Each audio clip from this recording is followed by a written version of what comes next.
Hello everyone, welcome to my channel. The topic which I will be discussing in today's video is social life of Harappan civilization. So ये जो आपका syllabus है इसमें social, economic, religious life तीनों है. इस video में I'll be focusing on social life. इसके बाद जो next वीडियो मैं बनाऊंगी उसमें मैं economic and then religious life के ऊपर focus करूंगी. So एक जो society है history में सी society, economy, polity, religion ये सब को रिलेटेड है. ठीक है, तो हमें जो भी आर्कोलॉजिकल सोर्सेज मिले हैं उसके थ्रू हम एक we can have an idea, we can reconstruct the history कि how the people, how their social life was. So if we overall see, अगर हम पूरा देखें हड़प्पन civilization को, तो अगर हम उनकी specifically if you talk about the society तो आप देखेंगे कि ये काफी प्रोग्रेसिव civilization थी, काफी प्रोग्रेसिव society थी. Because we are saying कि it was an urban civilization, it is an highly developed civilization. So अगर highly developed है, urban है, तो automatically society भी जो है वो progressive होगी. So काफी interesting topic है और इसके बारे में जानते हैं. सबसे पहले इसमें आता है फैमिली. जो एक सोसाइटी होती है उसकी सबसे जो बेसिक यूनिट है, दो स्मॉलेस्ट यूनिट है, दैट इज फैमिली. एक फैमिली कैसी होगी वो डेफिनेटली मैटर करेगा, क्योंकि क्योंकि उसी के ऊपर फैमिली होती है देन सोसाइटी बनती है.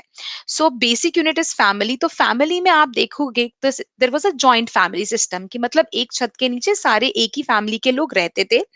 एंड इसके साथ साथ we have the historians, the archaeologists, they have find numerous statues of women during the excavation. तो काफी सारी women की statues मिली है, तो जिससे कि ये पता चलता है कि काफी जो society में जो women की position अच्छी थी, they were being treated equally. Whereas some historians they claim that it was the society was matriarchal in nature. ठीक है, matriarchal society मतलब female dominant society. ठीक है, तो जिससे कि आई डोंट नो इसमें कितनी सच्चाई है, but because some of the historians they claim that it was a matriarchal in nature, तो हम इसको एक अजम्पशन मान सकते हैं. नाउ नेक्स्ट आता है नो कास्ट सिस्टम. तो हमें हड़प्पन सिविलाइजेशन में, इंडस वैली सिविलाइजेशन में किसी तरीके का कास्ट सिस्टम नहीं मिलता है. बिकॉज सा कास्ट सिस्टम का रेफरेंस जो ये वर्ना सिस्टम है, एक्चुअली एंशियंट टाइम में हम इसको वर्ना बोलते हैं. जो कास्ट टर्म है ये एक बहुत मॉडर्न टर्म है जो एक्चुअली ब्रिटिश हिस्टोरियंस यूज करते थे. वर्ना सिस्टम क्या है कि जो सोसाइटी है फोर वर्नाज में डिवाइडेड है, दैट इज ब्राह्मण, क्षत्रिय, वैश्य एंड शूद्रा. तो उसका रेफरेंस हमें इस समय नहीं मिलता है, क्योंकि पहली बार हमें वर्ना सिस्टम का रेफरेंस जो है वो ऋग वैदिक पीरियड में मिला है, ऋग्वेद से मिला है. तो डेफिनेटली हड़प्पन सिविलाइजेशन में हमें ऐसा नहीं मिलता है. But yes, society was divided on the basis of occupation. तो जिसका जैसा काम होगा उसके अकॉर्डिंग उसका ऑक्यूपेशन होगा. And there was no discrimination in the society. ठीक है, जिसका जो काम कर रहा है उसके हिसाब से उसको सोसाइटी में मतलब उसका काम उसकी रिस्पेक्ट नहीं डिसाइड करता था, because it was N egalitarian society. मतलब सबको समान अधिकार दिया जाता था, सबको समानता मिलती थी, इक्वालिटी थी. तो और ये जो सोसाइटी थी it was based on occupation. तो जिसमें आप हम फोर ग्रुप्स के ऊपर डिस्कस करेंगे, जिसमें से जो फर्स्ट ग्रुप है it consist of priest, physicians and astrologer. Priest आप लोगों को पता है, pandit, physician, doctors and astrologers. Second group में आता है वॉरियर्स, जो कि रूलर्स होते थे, लड़ाई करते थे. ठीक है, बाद में चलकर वो रूलर्स बन जाते हैं, क्षत्रियस, जब हम पढ़ेंगे.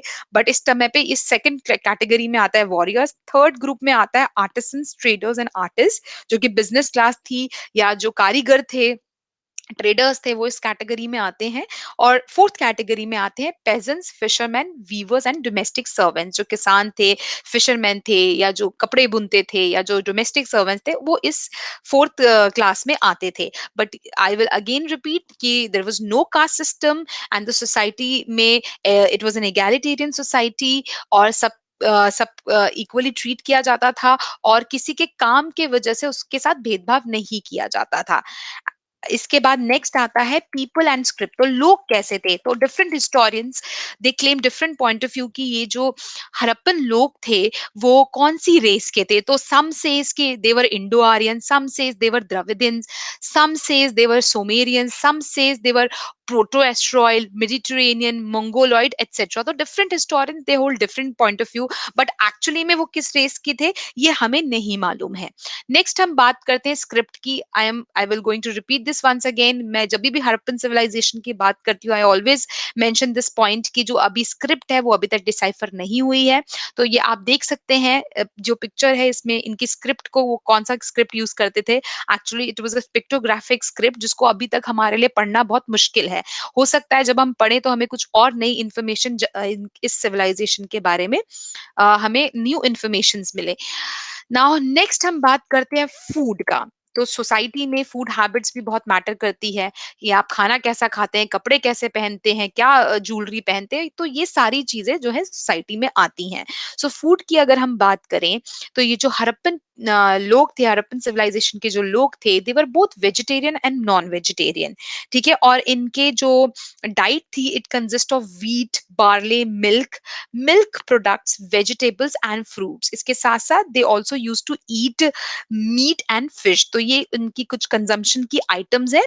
और या पिक्चर में भी बनाया गया आप देख सकते हैं कि फिश मीट बट ज्यादा वो फ्रूट्स को प्रेफर करते थे. ठीक है. इसके बाद नेक्स्ट आता है ड्रेसेस एंड ऑर्नामेंट्स. सो आप पिक्चर में भी देख सकते हैं एक्चुअली ये एक स्टेचू डिस्कवर की गई थी ड्यूरिंग एक्सकवेशन जो मोहनजोदारो में मिली है जिसमें ये एक्चुअली एक योगिक योगी बोला जाता है इनको बिकॉज इस स्टेचू में आप देख सकते हैं कि इज मेडिटेटिंग बट इनके थ्रू हमें एक आइडिया मिलता है कि जो समय के मेन थे they how they use to wear clothes. So जो ये जो इनके कपड़े होते थे they were made up of cotton and wool. और इसके साथ हमें स्पिंडल्स मिले हैं. ठीक है. जिससे हमें ये मालूम चलता है कि they had the knowledge of weaving. तो they were aware of the art of weaving. उनको कपड़ा बुनना आता था. इसके साथ जो मेन थे they use to wear dhoti and shawl whereas women they use to wore shirt cloak. ठीक है. इसके साथ साथ शॉल वो भी वुमेन अपने पार्ट्स को अपने अपर पार्ट को कवर करने के लिए शॉल को रैप करती थी, शर्ट पहनती थी. इसके साथ साथ अगर हम इस पिक्चर में आप देखोगे जो ज्वेलरी वो किस तरीके की पहनते थे. सो ये जो उनके ऑर्नामेंट्स होते थे they were made up of gold, silver and precious stone. So both men and women they were fond of wearing ornaments. तो जो मेन थे they use to wear necklace और रिंग्स पहनते थे और जो वुमेन वो पहनती थी bangles, earrings, armlets, nose pins, hair bands, bracelets which were made up of gold, silver and precious stones. तो जो रिच क्लास थी, जो अमीर लोग थे वो इन गोल्ड, सिल्वर और प्रेशियस स्टोन्स के बने हुए ऑर्नामेंट्स या ज्वेलरी पहनते थे. वेर एज जो कॉमन पीपल थे या जो पुअर पीपल थे they use to wear the ornaments made up of copper, terracotta and beads. तो बीट्स की हमें इंडस्ट्रीज भी मिली है. ठीक है. लोथल में. ठीक है. और चाहुंदारो में मिली है जहाँ पे बीट्स को बनाया जाता था. ठीक है. तो बीट्स और टेराकोटा और कॉपर के बनी हुई चीजें जो है वो पुअर पीपल पहनते थे. नाउ नेक्स्ट आता है hair dressing and cosmetics. So these they were the both men and women were fashionable. ठीक है. they were lovers of beauty and fond of cosmetic. अपने आप को सजना सवरना उनको बहुत अच्छा लगता था. and the जो women थी they used to keep long hair, लंबे लंबे बाल रखती थी, चोटी बनाती थी, उनको स्टाइल करती थी. और उसके बाद हेयर पिन्स का यूज करती थी जूड़ा बनाने के लिए. और उसके बाद उसके ऊपर वो they use to adorn their hair with ornaments, jewellery, जो हेयर एक्सेसरीज हैं वो भी वो पहनती थी.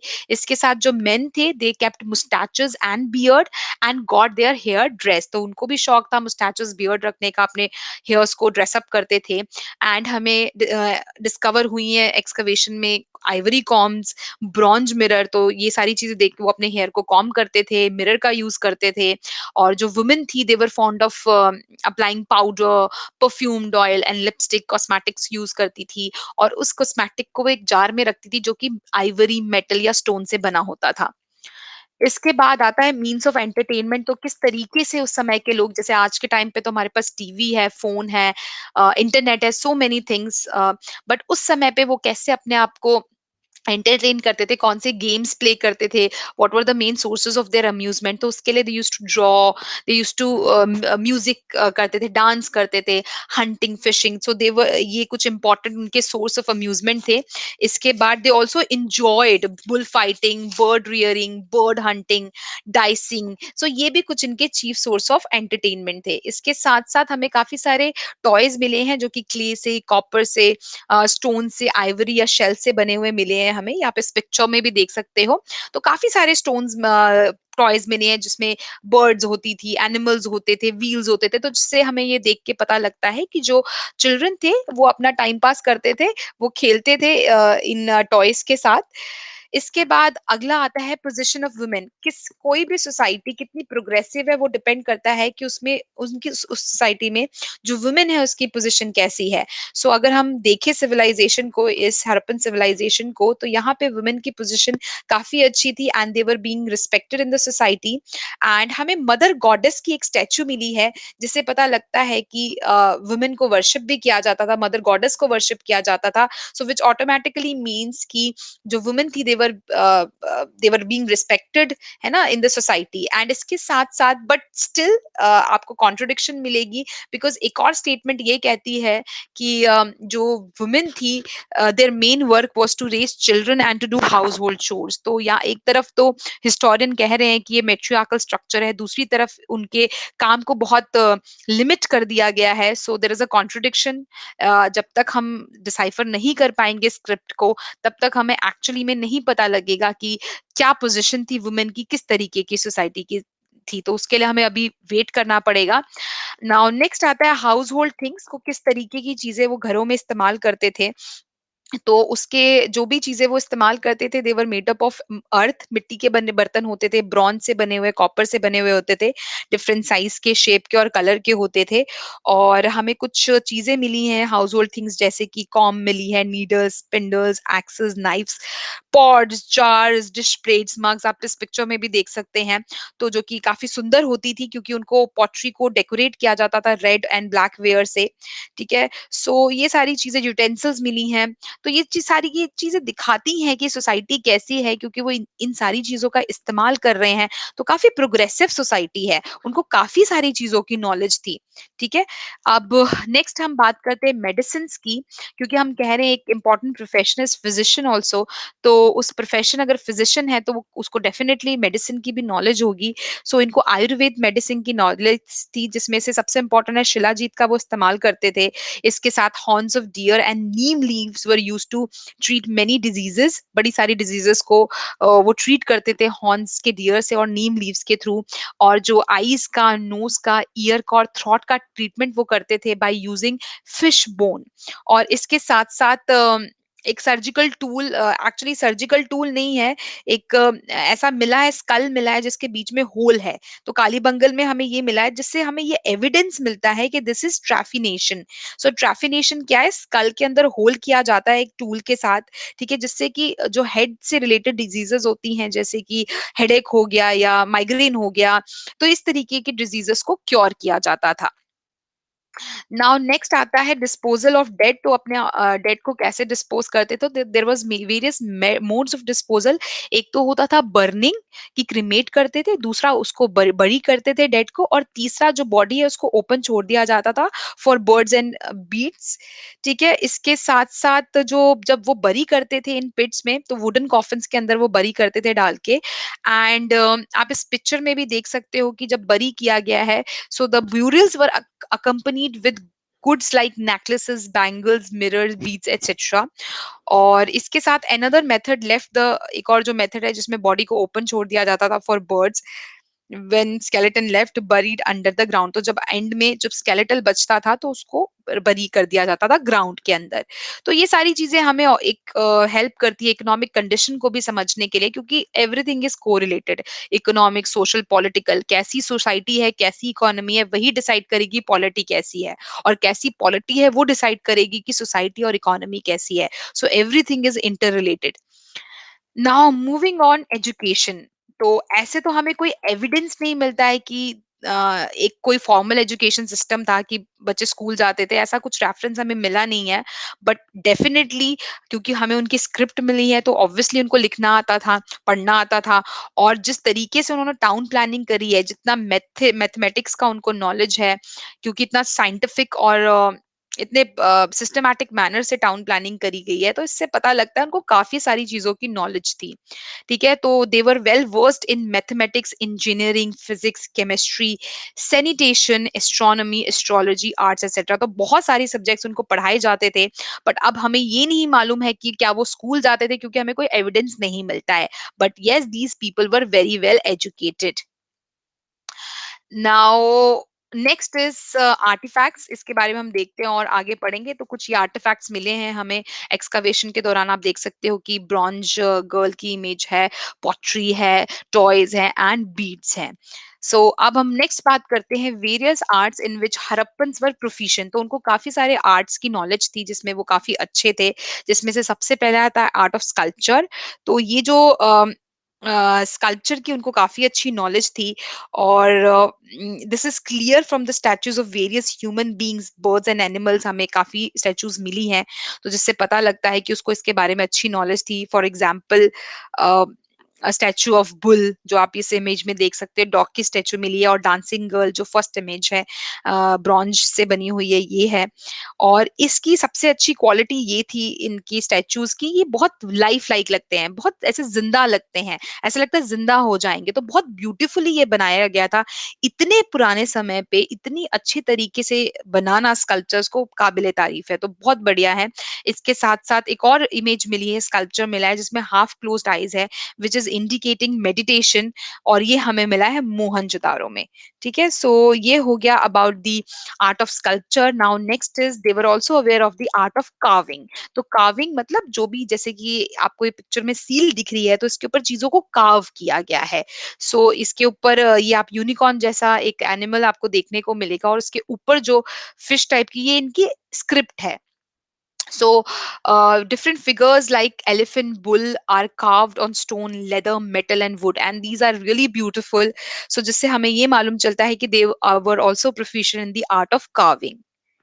Now, next is art of pottery and painting. So they were also proficient in the art of pottery and painting. So जो हमें क्यों वो कैसे पता लगता है, क्योंकि जो हमें पॉटर्स व्हील मिला है, और इसके साथ साथ जो आप ये इमेजेस में भी देखेंगे कि पॉटरी में रेड कलर्स के से पेंट किया गया है, ब्लैक कलर से पेंट किया गया है, बहुत ब्यूटीफुली बनाया गया है, और डिफरेंट साइजेस और शेप की ये होती थी। So very beautiful it is. और इससे पता लगता है डेफिनेटली कि वो काफी अच्छी नॉलेज थी उनको पॉटरी की और पेंटिंग की। इसके बाद नेक्स्ट आता है आर्ट ऑफ मेकिंग बीड्स। तो हमें इंडस्ट्रीज भी मिली है बीड मेकिंग की, चाहुंदारो में और लोथल में वर्कशॉप्स मिली हैं, जिससे डेफिनेटली हमें ये मालूम पड़ता है कि इनको काफी अच्छी नॉलेज थी बीड्स बनाने की। और ये जो बीड्स होते थे वो precious stone, semi precious stone से बनते थे, गोल्ड और सिल्वर से भी बनते थे। इसके साथ साथ ivory carving and inlaying used and oath decoration were also practice. तो ये कुछ चीजें हैं जो और ये भी की जाती थी। आप देख भी सकते हो इस पिक्चर में कि कितनी ब्यूटीफुल ये जो भी ये ज्वेलरी है जिसमें बीड्स लगाया गया है, बहुत ही सुंदर है। सो इतने प्राचीन समय में, इतने एंशियंट टाइम में जो ये लोग थे, ये दे वर सो गुड। तभी हम कहते हैं कि ये इतनी बढ़िया, इतनी डेवलप्ड सिविलाइजेशन थी। और अभी भी हम उसकी कुछ चीजों को फॉलो कर रहे हैं। इवन अगर आप कंपेयर करोगे हड़प्पन सिविलाइजेशन को, जो इतने हजारों सालों पुरानी है, ठीक है, तो उसमें आप देखोगे कि अभी भी इंडिया की अगर हम बात करें, कुछ विलेजेस ऐसे हैं जहाँ पे इलेक्ट्रिसिटी नहीं है, प्रॉपर है ना, प्रॉपर फैसिलिटी नहीं है इन 21st सेंचुरी। एंड इतने हजारों सालों पहले these people they were so much advanced in every field, in every field you can see. ठीक है, सोसाइटी की अगर हम सोशल लाइफ की बात कर रहे हैं, सो प्रोफिशिएंट है डिफरेंट आर्ट्स में, मैथमेटिक्स की नॉलेज है ना, family system is so good, women position is so good, and caste system was not there, so there is no discrimination, egalitarian society. So that was all about the social life of the Harappan civilization. So I hope आप लोगों को काफी कुछ इसमें information मिली होगी। सो अगर आपको ये वीडियो पसंद आई है, सो प्लीज इसको लाइक करिए, सब्सक्राइब करिए, कमेंट करिए, आगे भी शेयर करिए इस वीडियो को। And I would also like to thank Rohini here, who help she has helped me in making this PPT. So a great I'm really grateful to Rohini. And now I would like to end this video. Thank you so much for watching. Have a nice day. Stay safe. Take care.